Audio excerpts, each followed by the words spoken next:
வரப்போகும் தீபாவளி கொண்டாட்டத்துக்கு எல்லாரும் வீட்லேயே சுவையாக செய்யக்கூடிய ஒரு ஸ்பெஷல் ஸ்நாக்ஸ் தாங்க கிறிஸ்பியான முறுக்கு செய்ய போகிறோம். இந்த வீடியோவில் நம்ம ரொம்ப எளிமையாக கிறிஸ்பியாக சூப்பராக இருக்கும் முறுக்கு செய்வது எப்படி என்று பார்ப்போம். வீடியோவை கடைசி வரைக்கும் பார்க்காம மிஸ் பண்ணாதீங்க. வாங்க போகலாம், ஆரம்பிக்கலாம். இதுக்கு முன்னாடி முதல்ல என்னுடைய சேனலை யாரெல்லாம் சப்ஸ்கிரைப் பண்ணி ப்ளீஸ் சப்ஸ்கிரைப் பண்ணுங்கள்.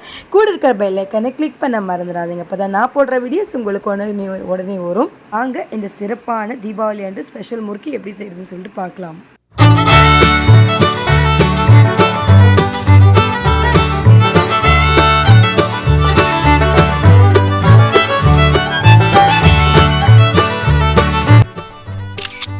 என்ன பார்க்க போகிறோம் தெரியுங்களா?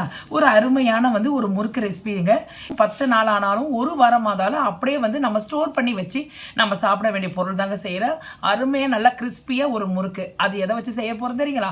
பாசிப்பருப்பு வச்சு தான் நான் செய்ய போகிறேன். அவ்வளோ அருமையாக இருக்கும். பிள்ளைங்கள்லாம் நல்லா இப்போ எல்லாம் எக்ஸாம் முடிஞ்சு வீட்டில் இருப்பாங்க இல்லைங்களா?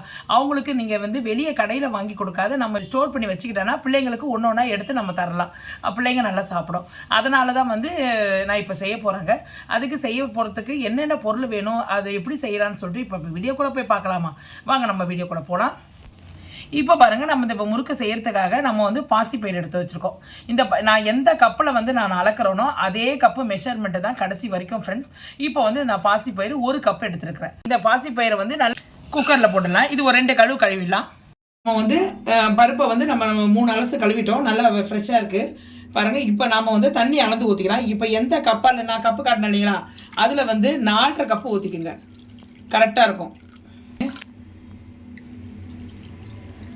2 4 இன்னும் ஒரு அரை ஊற்றிக்கலாங்க. இப்போ 4.5 கப்பு ஊற்றியாச்சு. இது போதுங்க. இது நல்லா ஒவ்வொரு குக்கர் எப்படி இருக்கும்னு தெரியாது. நான் ஒரு கரெக்டாக ஒரு 3 விசில் போட்டு நான் எடுத்துடுறேன். நான் வச்சாச்சுங்க. நம்ம விசில் போட்டுடலாம். இப்போ இது கரெக்டாக எனக்கு 3 விசில் வந்துச்சுனாவே நல்லா குழைய வெந்துடும். உங்கள் வீட்டில் எப்படி வேகுதோன்னு எனக்கு தெரியாது. ஒவ்வொரு குக்கர் ஒரு மாதிரி. அதனால் நான் 3 விசில் வச்சு எடுத்துடுறேன். குக்கரை எடுத்து பார்க்கலாங்க. பாருங்கள் எந்த அளவு இருக்குது பாருங்கள். நல்லா மாவாகிடுச்சு பாருங்கள். இதில் இப்படியே பொறுத்த பாருங்கள். அப்படியே பாருங்கள் எப்படி பாருங்கள். கரெக்டாக இருக்குங்களா? நான் சொன்ன அளவுப்படி நீங்கள் செஞ்சீங்கன்னா பாருங்கள், மத்தே தேவையில்லை, கையாலே போட்டு கலக்கிட்டோம். இந்த பாருங்க, எதுவுமே உள்ள தீயும் இல்லை, ஒன்றும் இல்லை. கரெக்டாக அதை பாருங்கள். நான் சொல்கிற அளவு நான் உங்களுக்கு ஃபுல்லாகவே எடுத்து காட்டுறதை பாருங்கள். அதை பாருங்கள், ஒன்றுமே இல்லை பாருங்கள். சூப்பராக ஆயிடுச்சு. இதை அப்படியே கரண்டியாலே ஒரு மசிச்சிக்கலாம். கப்பில் 4 கப்பு பச்சரிசி மாவு எடுத்துக்கலாம். கரெக்டாக ஒரு 4 கப்பு எடுத்துக்கிறேன். இதோ 2 கப்பு. இப்போ இது 4வது கப்புங்க. அளவுக்கு எள்ளு எடுத்துங்க. எள்ளை போட்டுக்கலாம். நம்ம உப்பு ஆட் பண்ணிக்கலாம். இப்போ எல்லாத்தையும் சேர்த்து நல்லா மிக்ஸ் பண்ணிக்கோங்க. கிறிஸ்பியாக செம்ம சூப்பராக இருக்கும். அதை மாதிரி வீட்டில் இருக்கிற பிள்ளைங்களுக்கு நம்ம ஜஸ்ட்டு நம்ம வீட்டில் விருந்தாளி வந்துட்டால் கூட அப்படியே ஒரு தட்டில் எடுத்து வச்சு நம்ம இதை கொடுத்தோன்னா அவங்க கொஞ்சம் நல்லா இன்பமாக சாப்பிடுவாங்க. 1 டீஸ்பூன் தனி மிளகாத்தூள் ஆட் பண்ணிக்கோங்க. இதெல்லாம் நம்ம போட்டு செய்கிறனால கொஞ்சம் காரமாகவும் இருக்கும், நல்லா டேஸ்ட்டு நல்லாயிருக்கும். போட்டு இதையும் போட்டு கலக்கிக்கோங்க. பருப்பு எடுத்து போட்டுடலாம். முதல்ல பருப்பை எல்லாத்தையும் ஆட் பண்ணிக்கோங்க. அதுக்கப்புறம் மிக்ஸ் பண்ணி பாருங்கள். உங்களுக்கு தண்ணி வேணும்னா நம்ம பருப்பு நம்ம எடுத்து வச்சுருக்கோம் இல்லைங்களா, இதில் நம்ம தண்ணி கொஞ்சம் கலக்கிக்கலாம். மாவெல்லாம் இப்போ போட்டுட்டோம். அவ்வளோதான். கொஞ்சம் மாவு ஆறிட்ட பிறகு எடுத்து நம்ம எல்லாம் கலந்துக்கலாம். எனக்கு தண்ணி பத்தலைங்க. பருப்போடு தானே இருக்குதுங்களே, நம்ம மேற்கொண்டு நம்ம தண்ணி ஊற்றலை. நம்ம இதில் நம்ம ரெடி பண்ணி வச்சுருக்கோம் இல்லைங்களா அந்த தண்ணி, இந்த பருப்பு தண்ணி அப்படியே இதில் ஊற்றிடுங்களா. பெருங்காயத்தூள் ஆட் பண்ணிக்கலாங்க. நல்லா கொஞ்சம் வாட்டமாக இருக்கும், வாசனையாகவும் இருக்கும். போட்டு நல்லா மிக்ஸ் பண்ணிக்கோங்க. நல்லா கொஞ்சம் சாஃப்டாக இருக்கணும் மாவு. கை இப்படி உள்ளே அழுத்தினா உள்ளே போகணும். அவ்வளோ சாஃப்டாக இருக்கணும். ரொம்ப தண்ணியாகவும் இருக்கக்கூடாது மாவு. ஓகேங்களா? இப்போ நம்ம ஒரு முறுக்கு அச்சில் போட்டு நம்ம முறுக்கு சுட ஆரம்பிச்சிடலாம். இந்த மாதிரி அச்சு எடுத்துக்கோங்க. நான் உள்ளே பாருங்கள், எந்த அச்சு எடுத்துருக்கேன் பாருங்கள். 2 பக்கமும் கோடு இருக்கணும். அந்த அச்சு தான் எடுத்துருக்கேன். இதில் நம்ம கொஞ்சம் எடுத்துக்கலாம். கொஞ்சம் மாவு எடுத்து பிறகு சாஃப்டாக இருக்கணும் மாவு. நல்லா கெட்டியாக இருக்கக்கூடாது, ஏன்னா வராது.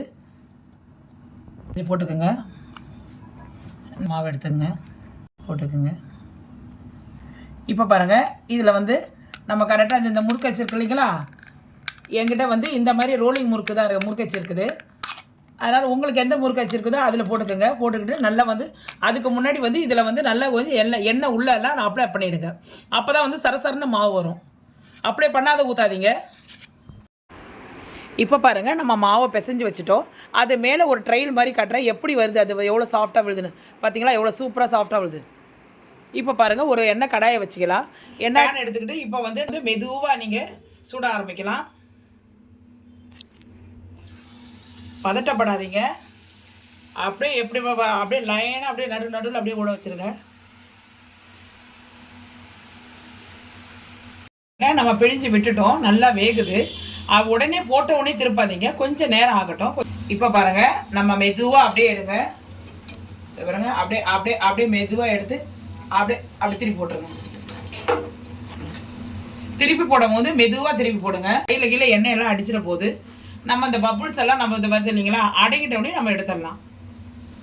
பபுள்ஸ் எல்லாம் அடங்கிச்சு, உங்களுக்கே தெரியுதுங்களா. நல்லா முதல்ல போடும்போது பொற நல்லா வந்து பபுள்ஸ் அதிகமாக வந்துச்சு. இப்போ பாருங்கள் கம்மி ஆயிடுச்சு. நம்ம இப்போ அப்படியே வந்து மெதுவாக எடுத்துக்கலாங்க. இப்போ பாருங்கள் செம சூப்பராக நல்லா கிறிஸ்பியாக இருக்குது, உங்களுக்கே தெரியுதா. இதே மாதிரி தாங்க அப்படியே எடுத்து நம்ம போட்டுடலாங்க. இப்போ அடுத்தது பார்க்கலாம். இப்போ அடுத்த பேட்ச் போட்டுடலாங்க. இதே மாதிரி நம்ம எல்லாத்தையும் போட்டுடலாங்க. நீங்கள் திருப்பிடாதுங்க, கொஞ்சம் நேரம் வேகட்டும், அதுக்கப்புறம் நம்ம திருப்பி போடலாம். ஒரே ஒரு கப்பு பருப்பில் வந்து 4 கப்பு அதில் வந்து நம்ம பச்சரிசி மாவை ஆட் பண்ணோம். அதுக்கே இவ்வளோ வந்திருக்குதுன்னா நீங்கள் 2 கப்பு ஆட் பண்ணனா அப்போ எவ்வளோ வரும்னு நீங்களே நினச்சி பாருங்கள். இப்போ பாருங்கள் எவ்வளோ வந்திருக்குது பாருங்கள். இப்போ நம்ம சர்வ் பண்ணிவிட்டு நான் உங்கள்கிட்ட காட்டுறேன். சூப்பராக நம்ம வந்து இது தீபாவளி ஸ்பெஷல் கூட நீங்கள் செய்யலாம். தீபாவளி வரப்போகுது இல்லைங்களா, எடுத்து இதை நீங்கள் செஞ்சுக்கலாம். அப்படியே வந்து நான் அது எப்படி இருக்குது நான் உங்கள்கிட்ட நான் உடச்சி காட்டுறேன். பாருங்கள் ஃப்ரெண்ட்ஸ், இந்த பாருங்கள் உடச்சி சவுண்டை மட்டும் கிடைக்க பாருங்கள்.